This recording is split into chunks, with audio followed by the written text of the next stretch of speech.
Naalaala nyo nung pinangakuan sa Abraham ng ating Panginoon na ang kanyang binhi ay magiging kasing dami ng buhangin sa dagat at magiging kasing rami ng bituin sa kalangitan. Alam nyo mga minamahal, yan ay ang resulta ng kanyang pananampalataya sa ating Panginoon at ang kanyang pagsunod.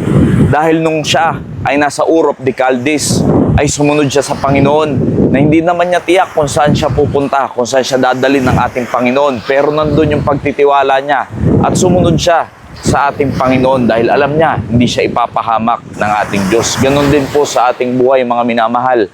Anuman ang kalooban ng Panginoon sa atin, anuman ang gusto ng Panginoon sa atin, ay sumunod lang tayo. Dahil sigurado pag ang Panginoon, ang kalooban niya ang nasunod, ay hindi tayo mapapahamak. Pero alam nyo, madalas napapahamak ang tao pag ang kalooban natin ang ating sinusunod. Kaya alam mo, kung ikaw ay susunod lamang sa ating Panginoon, ay pwede ka rin pagpalain ng Panginoon. Hindi man kasing dami ng mga buhangin sa karagatan, pero mararanasan mo ang presensya ng Diyos. At alam ba yung sinasabi ng Biblia na binhi na magiging kasing dami ng buhangin sa karagatan? Alam mo bang umabot yan sa panahon natin ngayon?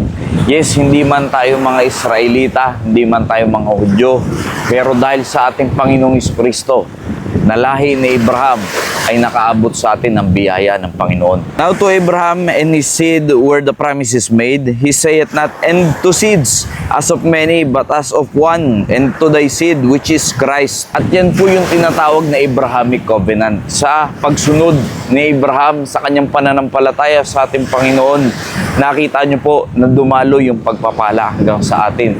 Naging spiritual seed po tayo dahil sa ating Panginoong Jesucristo. Kaya mahalaga po ang pagsunod mga minamahal. Sabi ng Biblia, obedience is better than sacrifice. Kaya alam niyo po, mas mahalaga sumunod sa lahat ng kalooban ng Panginoon. Nawa naging pagpapala po ang mensaheng ito. Maraming salamat po and God bless you all.